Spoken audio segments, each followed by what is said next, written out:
Mahigit 100,000 piso ang natangay mula sa isang senior citizen na hinold up sa Quezon City.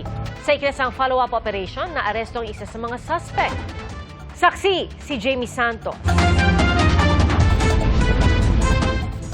Sa kuha ng CCTV, alas 4:46 ng madaling araw nitong September 14, naglalakad ang isang senior citizen na lalaki patungo sa isang sasakyan.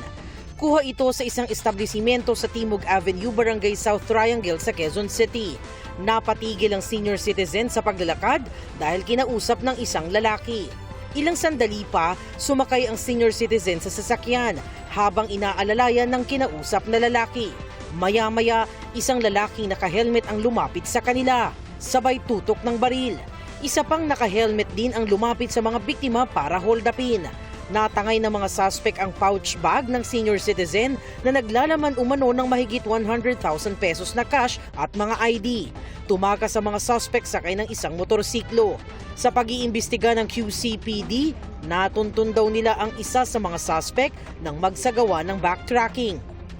Sa tulong ng LTO, natukoy naman kung kanino nakarehistro ang motor na ginamit na getaway vehicle. Nang puntahan ng mga pulis ang nakarehistrong may-ari, nandoon ang motor at iginiit niyang hindi siya lumabas. Kwento ng may-ari, may kaparehong motor na ipinagawa sa kanyang shop 2 araw bago ang insidente. Binigay po niya yung address and pinuntahan nga po ng ating kapulisan and doon nila nakita na nandoon din po yung motor na may kaparehong plaka. So parang ginaya po yung plaka niya at doon nga po nahuli na sa Cavite yung suspect. Sa verification din ng mga pulis, napag-alaman na marami na raw kaso ang nahuling suspect. For this month nga lang daw is 10 na yung nakomit niya na robbery sa iba-ibang lugar.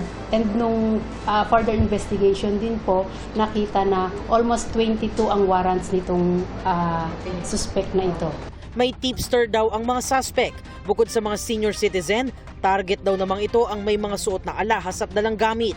Kahapon, isinampa laban sa suspect ang reklamong robbery at paglabag sa Republic Act 11235 o Motorcycle Crime Prevention Act sa Quezon City Prosecutor's Office.